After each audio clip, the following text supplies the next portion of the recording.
13:04 estamos en Decime la Verdad, Políticamente Rock. Un saludo para los amigos Maxi Palou, su madre, y para Seba Palou.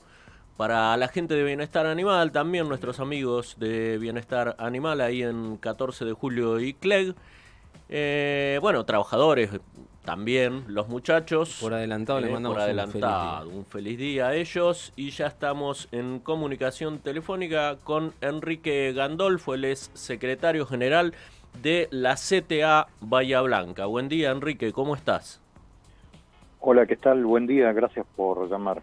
Bueno, gracias a vos por atender siempre a Decime la Verdad. Enrique, mañana es el día de las y los trabajadores. Queríamos preguntarte cómo encuentra justamente en este día de la y el trabajador argentino, cómo encuentra a la y a el trabajador de la educación este 2022. Nos encuentra en un momento realmente complejo.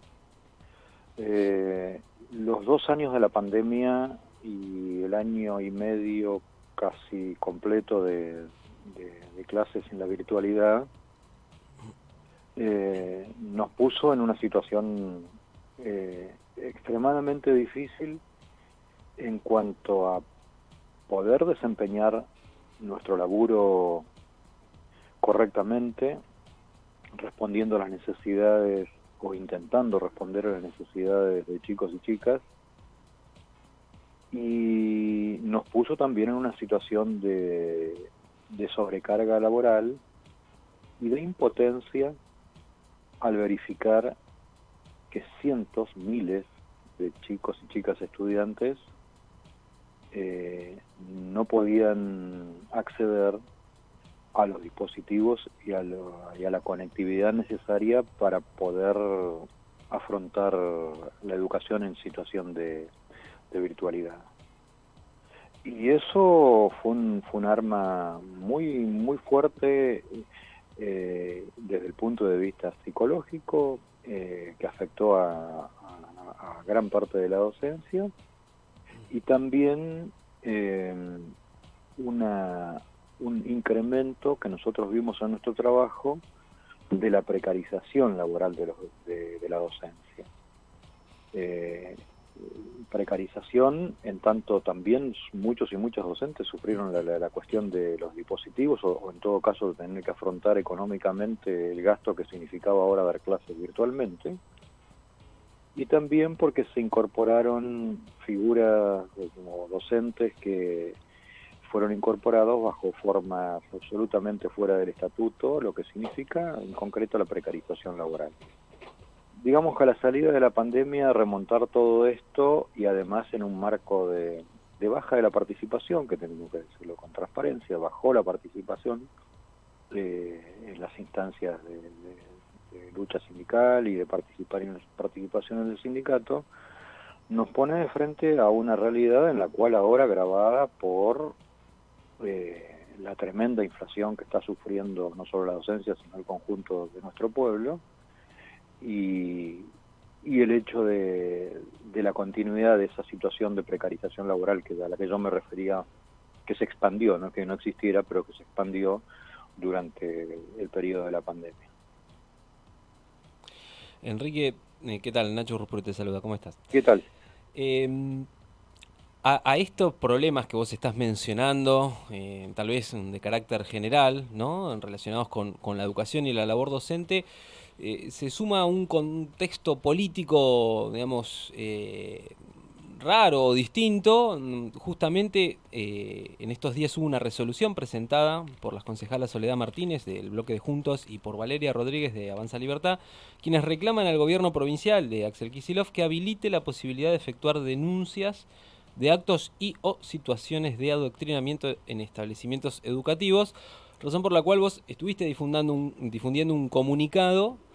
Y bueno, nos gustaría que nos comentes un poco cuál es tu visión respecto a esta resolución aprobada por el Consejo Deliberante de la ciudad.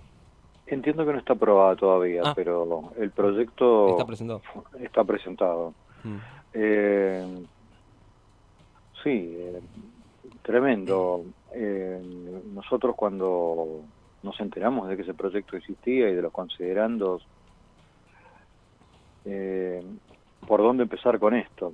Porque el repudio nos surge inmediatamente. Pero lo primero es, quizás sea necesario develar desde qué lugar estas concejalas electas por el voto popular realizan este tipo de proyectos o presentan estos proyectos, ¿no? Porque hay antecedentes de estas cosas y no es casualidad lo que voy a citar. Bolsonaro en su campaña por la presidencia hizo exactamente el mismo tipo de manifestaciones, y él lo decía en el sentido de terminar en las escuelas brasileñas con la ideología de Paulo Freire, un educador ampliamente conocido en los círculos docentes por lo menos y quizá más allá, comprometido con las luchas de su pueblo. Ahora en el país, la primera bandera de la batalla contra el adoctrinamiento, o el mal llamado adoctrinamiento, la tomó la Soledad Martínez, que es la ministra de Educación de Cava, de Rodríguez Larreta. Soledad Acuña, perdón. Claro. Me confundí ahí la concejal con la ministra de Educación, Soledad Acuña. ¿Sí? Y lo primero que uno dice, bueno, porque ellas plantean como la necesidad de tener un ámbito por el cual, vamos a decirlo con las palabras que corresponden, de que cualquier persona pueda delatar o visibilizar a una o un docente que adoctrina durante sus clases, ¿no? Entonces que uno pueda llamar a un determinado lugar y decir, con lo peligroso que todo esto entraña en cuanto a la censura de las opiniones. Pero además lo intentan de hacer desde un lugar de supuesta neutralidad ideológica, como si ellas fueran neutrales, y lo que pasa en las clases, en todo, no debiese ser denunciado cuando hay algún favoritismo ideológico, ¿no? Este es el planteo que se realiza. Absolutamente falaz y mentiroso. Porque ¿acaso no es ideológico? En primer lugar, que estas concejalas hagan ese planteo, cuando jamás las escuchamos hablar o denunciar lo que pasa en las escuelas, los problemas de la infraestructura, la falta de construcción de jardines y escuelas por los cuales las familias tienen que viajar cuadras y algunas hasta kilómetros para poder llevar a sus hijos a los jardines y a las escuelas, o hablar de la sobrecarga laboral de los docentes como producto de las cosas que decía antes, o las cosas cotidianas que pasan en la escuela como las partidas absolutamente insuficientes para los comedores escolares. Ni una palabra de esas cosas, pero sí se les ocurre que es necesario vigilar y castigar, parecería, a los y las docentes cuando en una clase, desde el lugar que ellos lo hacen, consideran un adoctrinamiento. Nosotros estamos en contra del adoctrinamiento como idea que significa imponer ideas y valores en todas sus formas. Pero sí creemos, y estamos convencidos, de la necesidad de la libertad de cátedra, de la necesidad del docente de poder desconstruir prejuicios, de la necesidad de no naturalizar las desigualdades sociales y ver colectivamente en una clase por qué ocurren.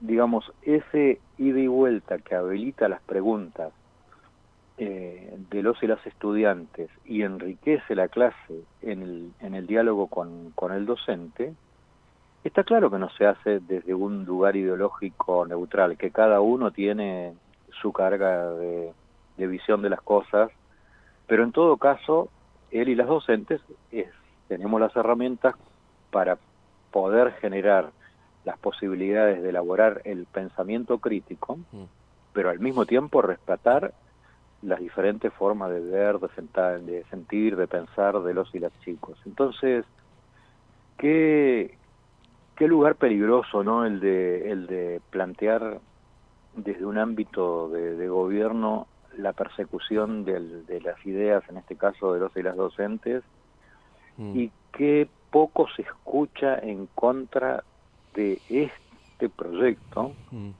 incluso en el mismo Consejo Deliberante, hasta ahora por lo menos. Vos sabés que justamente lo que te iba a comentar es que esta cuestión de la asepsia ideológica, justamente estos dos bloques, Juntos y Avanza Libertad, sí, esta sí la aprobaron, no fue presentada, sino que fue aprobada también esta semana, votaron coincidentemente aprobar un repudio. Claro. Esto pasó de verdad, ¿eh? En nuestro Consejo Uh-huh. Deliberante aprobó el repudio a una muestra que se estaba realizando en la ex ESMA, ¿no? Que se llamaba Neoliberalismo Nunca Más, ¿sí? Que Claro. la organizaba nada más y nada menos que la Secretaría de Derechos Humanos de la Nación. Entonces, Sí. ¿dónde está la parte de asepsia ideológica? Esto Que no es un... existe en ningún caso, ¿no? Porque, discúlpame, Sí, pero sí, Valeria Rodríguez representa al bloque, creo que se llama Avanza Libertad. sí.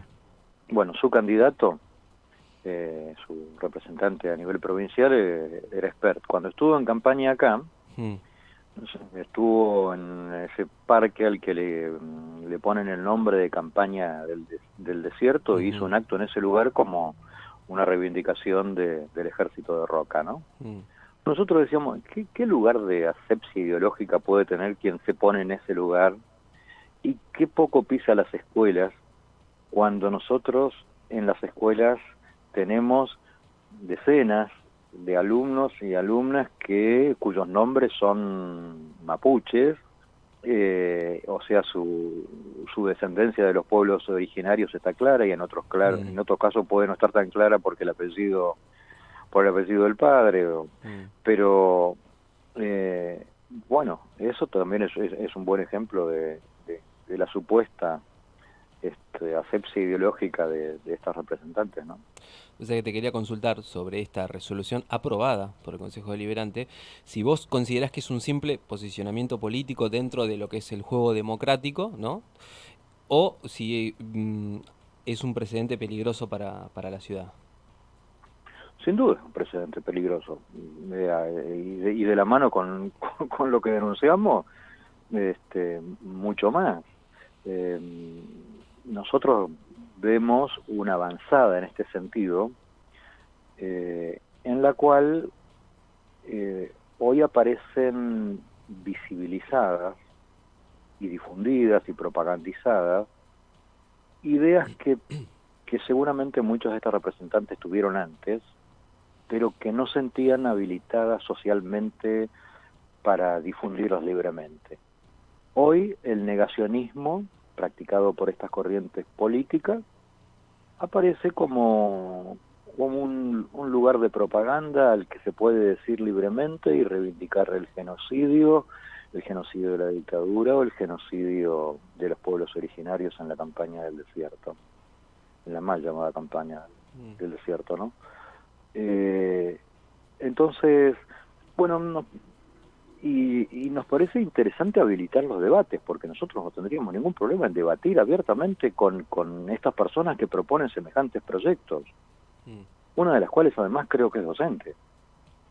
Eh, Debatirlas abiertamente y de cara a la sociedad en cuanto a lo que significa esta censura de las ideas, este tener que ocultar o no manifestar libremente ideas y opiniones, que por otra parte, quienes estamos en clase, estas opiniones circulan libremente y muchas veces vienen desde los estudiantes, de los y las estudiantes, hacia los docentes, también con su carga mm, de ideológica y de visión de las cosas que tienen en su cabeza o en sus familias o en el medio en el que viven. Pero esto debería enriquecer las clases, en tanto esa libre circulación de las ideas y la posibilidad de debatirlas y de construir prejuicios y de avanzar en la elaboración de un pensamiento crítico, tiene que ser parte la buena docencia, digamos. Enrique, te corro por un momento de este tema que es para seguir analizando. Y quería preguntarte, el ministro de Educación de la Nación, Jaime Persic, anunció hace algunas semanas que se va a agregar una hora más de clase a las escuelas primarias. ¿Cuál es tu mirada sobre este tema? La verdad que nos sorprendió porque en principio parece como un globo de ensayo. No sé qué fue eso de largarlo así de golpe y porrazo, sin consulta, sin que hubiera ningún debate previo y demás. Bien, yo lo primero que diría es que la docencia está a favor de que haya más y mejor educación. Ahora, ponemos absolutamente en duda que este sea el camino, y además de aparecer como un desconocimiento de la realidad cotidiana de las familias, de estudiantes y de la docencia misma. Porque en la mayoría de los casos que yo conozco, de las escuelas que yo conozco, el tema es impracticable, desde el punto de vista, sin entrar en la cuestión pedagógica, desde el punto de vista de los edificios escolares, abarrotados, hacinados, donde apenas queda un rato para poder limpiar entre clase y clase. Y en vez de, incluso de hacer cumplir, este es un dato que por ahí pasa desapercibido. En la Ley de Educación del 2006 se preveía que en los próximos 10 años las escuelas debían avanzar hacia la llamada jornada extendida o jornada completa, llegando a abarcar hasta el 50% de las escuelas del país. Bueno, el tema es que no hay condiciones para que eso se haga. Se necesitan más edificios, porque si la cantidad de chicos y chicas que van un turno a la escuela tiene que quedarse al siguiente, ¿a dónde van a parar los chicos del turno de la tarde, para decirlo? No hay edificios, sencillamente. Y en muchos casos los edificios que hay hoy están abarrotados, incluso rechazan chicos. Puedo poner como ejemplo la escuela 24 en Baldonado, de la secundaria que está arriba, que están repletas, hacinadas, y no pueden tomar ni un chico más. Entonces ahí aparecen los reclamos justos de la comunidad de construir escuelas. O sea, la ley planteaba esto, no se cumplió, estamos ya en el 2022, no en el 2016, el 10% de las escuelas del país tienen jornada completa, y no hay inversión a la vista necesaria para poder hacer cumplir esta cuestión, que era más que una hora de clase. Pero, bueno, entonces, esta cuestión, la otra es la posible sobrecarga laboral de los docentes. Porque si ahora hacer cumplir 2 turnos de 5 horas, son 10 horas para quien la mayoría trabaja hoy en doble turno, en doble jornada. Son 10 horas de docencia. Bueno, quien transita por las escuelas sabe lo que eso significa en cuanto a carga y exigencia laboral, psicológica. Bueno, es eso lo que se le está propiciando. Uno cree que un docente agotado, fatigado por la jornada laboral va a enseñar más y mejor. Bueno, esto habría que debatirlo abiertamente, pero hacer estos anuncios sin compromisos de una inversión presupuestaria que arranque por los edificios, que también tenga en cuenta el salario de los y las docentes, y que tenga en cuenta también las condiciones en las que se aprende y se enseña, parece un mérito, un acto de propaganda. No sé, quizá pensado en términos de elecciones el año que viene. La verdad es que tampoco comprendo muy bien el sentido de aparecer con un anuncio tan rimbombante, sin un respaldo primero de debate colectivo y después de previsiones presupuestarias para poder hacerlo efectivo. El ministro, se supone que el ministro de Educación de la Nación va a estar acá en la ciudad dentro de muy poco, no sé si la semana que viene o la otra. ¿Ustedes tienen pensado plantear algún tipo de reunión? Es difícil que nos reciba un ministro, pero sí vamos a hacer, justamente el martes vamos a hacer una presentación con este tema en este caso ante el Consejo Escolar y ante las autoridades educativas distritales, donde, está este tema como uno de los principales, junto con otros todavía más urgentes, como son las 15 escuelas que están sin gas, en medio ya de esta llegada anticipada del frío y del invierno, y también las cuestiones que se vienen de muy de rastre de infraestructura escolar, entre los cuales está la que mencionaba antes, de la falta de escuelas y jardines necesarios para que no haya abarrotamiento de aulas, ¿no? Bien.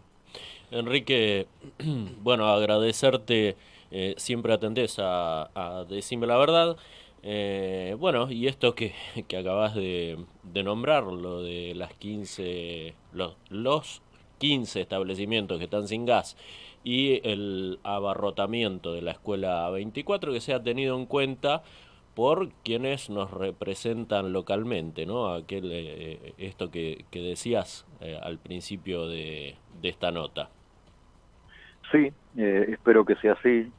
Permitime, si estamos terminando la nota, hacer referencia que mañana es el día, como ustedes decían al comienzo, el Día Internacional de Trabajadores y Trabajadoras, que vamos a estar en la Plaza Rivadavia a las 16 horas y que vamos a intentar debatir colectivamente estas cuestiones, porque el 1 de mayo tiene que ver con conmemorar aquella episodio tan profundo de los mártires de Chicago, y un 1 de mayo también es un momento para desde nuestro lugar, para dos cosas: para denunciar las cosas que nos pasan y para proyectar colectivamente un futuro diferente, que deje atrás este reino de la desigualdad y las injusticias y de guerra a las que nos somete este sistema, el capitalismo. Bueno, ojalá así sea, Enrique. Un abrazo grande y buen fin de semana.